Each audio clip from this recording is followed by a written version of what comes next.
आप सबको डॉक्टर रजनी रमन झा, सह आचार्य संस्कृत विभाग, राजकीय महारानी सुदर्शन कन्या महाविद्यालय बीकानेर का नमस्कार स्वीकार। हमने श्रीमद् भगवद गीता के दूसरे अध्याय के 66 श्लोकों का पारायण कर लिया था। अब हम इससे आगे चलते हैं। इंद्रियाणाम हि चरताम यन्मनोनुविधीयते तदस्य हरति प्रज्ञाम वायुर्नावमिवाम्भसि।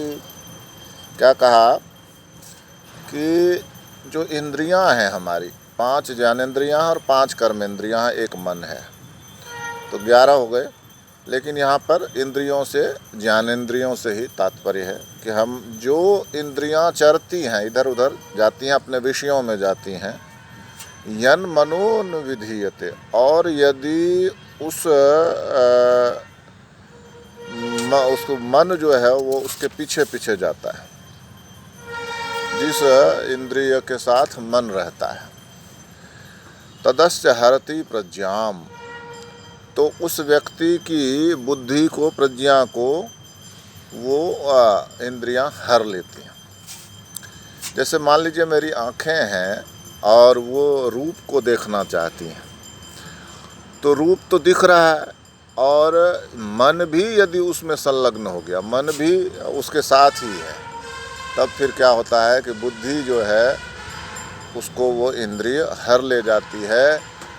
मतलब बुद्धि फिर काम नहीं करती, वो उसका हरण हो जाता है। और फिर क्या कहते हैं उसको, तो बुद्धि जब हरण कर ली जाती है तो इसका उन्होंने बड़ा सुंदर उदाहरण दिया है कि जैसे हवा जो है, वायु जो है, जल में नाव को हर ले जाता है। आप लोगों में से शायद ही किसी को नाव पर बैठने का अवसर मिला हो।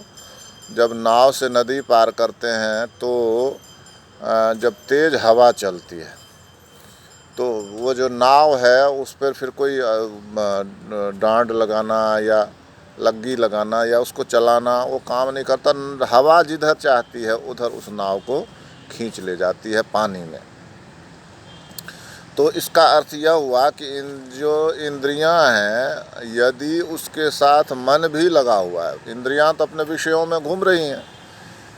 आँख है तो वह रूप को ही देखना चाहती है, कान है वो शब्द को सुनना चाहते हैं, जिह्वा है वो स्वाद लेना चाहती है, त्वचा है वह स्पर्श करना चाहती है, नाक जो है वह गंध लेना चाहती है। तो इंद्रिय तो अपने विषय में लगे हुए हैं, लेकिन उनके साथ यदि मन भी लग गया है, उनके साथ यदि मन भी जुड़ गया है, तो क्या होता है कि उसकी बुद्धि, उस व्यक्ति की बुद्धि हर ली जाती है। कैसे? जैसे वायुर नावम इमाम भसी, जैसे कि जल में हवा जो है नाव को हर ले जाती है, खींच ले जाती है।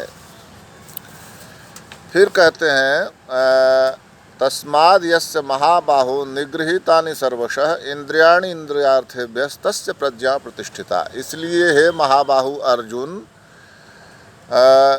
जिसकी इंद्रियां इंद्रियों के विषय से सभी प्रकार से वश में कर ली गई हैं, निगृहीतानि, सभी प्रकार से, सर्वशः सभी प्रकार से वश में कर ली गई हैं, तस्य प्रज्ञा प्रतिष्ठिता, उसकी जो बुद्धि है वही प्रतिष्ठित है, स्थिर है।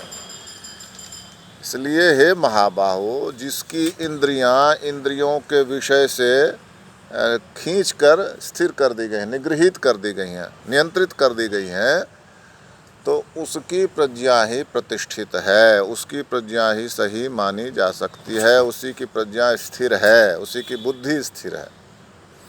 जो स्थित प्रज्ञ की बात कर रहे थे ना, वही चल रहा है अभी तक। स्थित प्रज्ञ क्या है, तो उसी के बारे में ये कहा है कि जिसकी इंद्रियां जो हैं वे इंद्रियों के विषय से हटा ली गई हैं, निगृहीत कर ली गई हैं, नियंत्रित कर ली गई हैं, तो निगृहीतानि सर्व इंद्रिया तस्य प्रज्ञा प्रतिष्ठिता, उसकी प्रज्ञा ही, उसकी बुद्धि ही प्रतिष्ठित है, स्थिर है।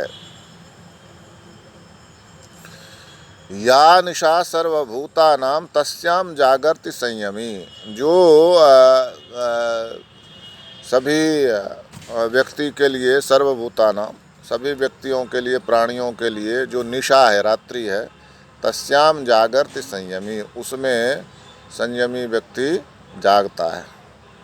और यस्याम जागृति भूतानि, जिसमें प्राणी जागते हैं, सा निशा पश्यतो मुने है, वह जो तत्वदर्शी मुनि हैं, जो सत्यदर्शी तत्वदर्शी मुनि हैं, तस्याम वह निशा है उसके लिए। किसके लिए? यस्याम जागृति भूतानि, जिसमें लोग जागते हैं वह उनके लिए रात है। क्या कहा? या निशा सर्वभूतानाम, जो सबके लिए निशा है, रात्रि है। तस्याम जागृति संयमी, उसमें सभी जो संयमी हैं, मुनि हैं, वे जागते हैं। और जो जिसमें सभी प्राणी जागते हैं वह मुनि के लिए क्या है? वह सा निशा, वह निशा है उसके लिए, जो तत्व को जानता है उस मुनि के लिए। अब इसका अर्थ क्या हुआ? इसका अर्थ दिन और रात से नहीं है सीधा सीधा, कि ऐसा नहीं है कि मुनि जो है वो रात में जागते हैं और दिन में सोते हैं, ऐसा नहीं। इसका मतलब यह हुआ कि हम जिन विषयों को नहीं समझ पाते हैं या निशा, और जिनके बारे में हम नहीं जानते, कुछ भी नहीं निशा होने पर क्या होता है? अंधेरा होता है ना। अंधेरा होता है तो क्या होता है? हमें चीज़ें नहीं दिखाई देती। तो वह जो तत्व है, मूल तत्व है, वो हमें नहीं दिखाई देता, ना हम समझना चाहते हैं, ना हमें दिखाई देता। तो इसलिए वह हमारे लिए क्या हो गया? निशा हो गया, रात्रि हो गई, उसमें दिखाई नहीं दे रहा कुछ। उसको संयमी मुनि समझ लेता है। तो आप चीज़ों को कब देखते हैं? दिन में, जब उजाला होता है। तो इसलिए वह उसके लिए, चूँकि वह योगी यति मुनि जो है वह उसको समझ लेता है, उस तत्व को, परम तत्व को, सत्य को समझ लेता है, इसलिए वह उसके लिए क्या हो गया? दिन हो गया। और हम किस में जागते हैं? हम जागते हैं ये सांसारिक कर्तव्यों में। मुझे यह करना है, मुझे वह करना है, मुझे यहाँ जाना है, मुझे वहाँ जाना है, मेरे बच्चे के लिए यह करना है, मेरे भाई के लिए बहन के लिए ऐसा करना है। तो इसी में हम जागते हैं, यही काम करते रहते हैं। इसको यति मुनि जो है समझते हैं कि ये हमारा उद्देश्य नहीं है। हमारा उद्देश्य तो उस परम तत्व को, इसलिए इस पर ध्यान नहीं देते, ये चीज़ें उनको दिखाई नहीं देती। अब समझो, जो चीज़ हमें दिखाई दे रही है, जो कि मुझे बच्चे का एडमिशन कराना है, मुझे वहाँ जाना है, मुझे पुरस्कार मिलने वाला है, मुझे वो डिग्री लेनी है, मुझे वो परीक्षा देनी है, हम इसी में खोए रहते हैं ना। तो यही समझते हैं। तो यही समझते हैं तो इसका मतलब ये दिन है हमारे लिए। और योगी यति मुनि के लिए इसका कोई अर्थ नहीं है, इसको देखते समझते नहीं हैं, इसलिए उनके लिए रात हो गई, हुई ना।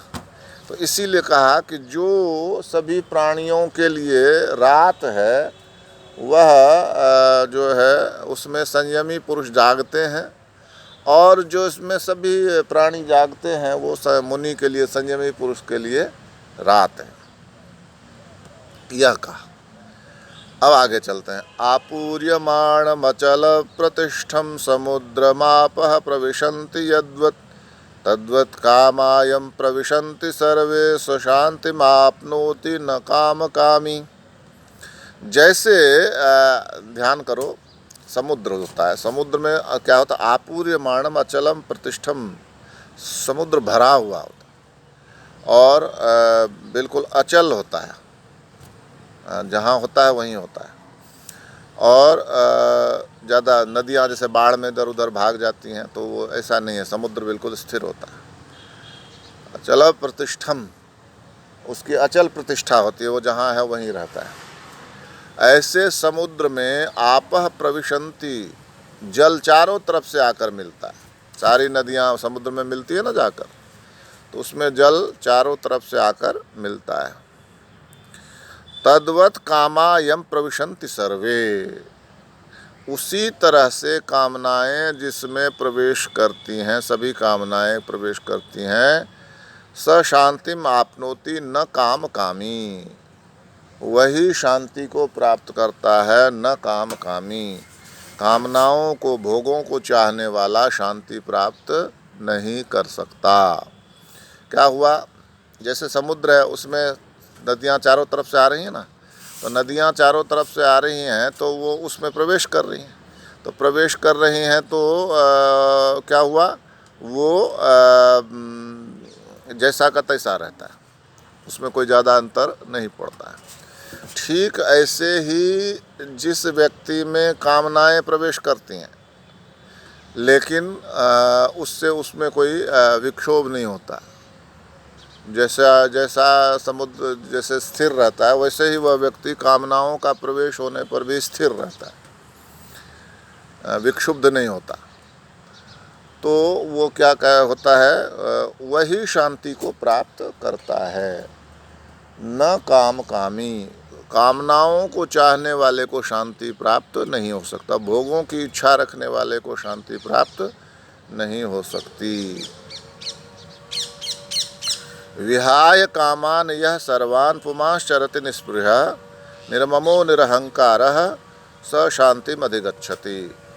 जो संपूर्ण कामनाओं का, विहाय कामान यह सर्वान्, जो संपूर्ण कामनाओं का त्याग करके पुमाश्चरति निस्पृहः, जो व्यक्ति निष्प्रिय होकर, इच्छा रहित होकर चलता है, चरति मतलब अपना व्यवहार करता है, चलता है, विचरता है, और निर्ममो, उसमें कोई ममता नहीं है, और निरहंकारः, उसमें कोई अहंकार नहीं है, स शांतिम अधिगच्छति, वह शांति को प्राप्त होता है। जो सभी कामनाओं का त्याग कर पुमाश्चरति निस्पृहः, जो व्यक्ति निष्प्रिय होकर विचरता है, बिना किसी इच्छा के, स्पृहा के विचरता है, जिसमें ममता नहीं होती, जिसमें अहंकार नहीं होता, स शांतिम अधिगच्छति, वह शांति को प्राप्त होता है। एषा ब्राह्मी स्थिति पार्श्व नयनाम प्राप्य विमुह्यति स्थित्वास्यामन्तकालेऽपि ब्रह्म निर्वाणम मृच्छति। यह जो बातें अभी तक दूसरे अध्याय में तुमको बताई गई हैं, स्थित प्रज्ञ की बात बताई गई है, तो पार्थ तुमको, तो कहते हैं ऐसा ब्राह्मी स्थिति, इस स्थिति को क्या कहते हैं, ब्राह्मी स्थिति, ब्रह्म को प्राप्त करने वाली स्थिति है, इसलिए इसको क्या कहते हैं, ब्राह्मी स्थिति। पार्थ नैनाम प्राप्य विमुह्यति, इसको प्राप्त करके कोई मोह नहीं होता है। स्थितत्वास्यामन्त कालेपि, इसमें अंत काल में स्थित होकर मनुष्य क्या होता है, ब्रह्म निर्वाण मृक्षति, वह ब्रह्म निर्वाण को प्राप्त होता है। ब्रह्म निर्वाण को प्राप्त होता है मतलब ब्रह्म स्वरूप को प्राप्त होता है, यानी कि मुक्ति को प्राप्त करता है। हे पार्थ, यह जो तुमको अभी तक बताया गया, किस पूरे 71 श्लोकों में अभी तक शुरू से लेकर दूसरे अध्याय के प्रारंभ से लेकर अब तक, उसमें स्थित प्रज्ञ की बात विशेष रूप से बताई गई तुमको। तो हे पार्थ, यह जो है, यह स्थिति ऐसा ब्राह्मी स्थिति, यह कौन सी स्थिति कहलाती है, ब्राह्मी स्थिति, यानी ब्रह्म को जो समझ लेता है उस स्थिति में पहुंच जाता है, उसको ब्राह्मी स्थिति कहते हैं। और नैनाम प्राप्य विमुह्यति, इसको प्राप्त कर, इस ब्राह्मी स्थिति को प्राप्त कर लेने के बाद व्यक्ति मोहित नहीं होता, उसकी बुद्धि वो नहीं होती, विचलित नहीं होती, मोहित नहीं होता है, वो समझ जाता है कि जो है सब वो ब्रह्म ही है।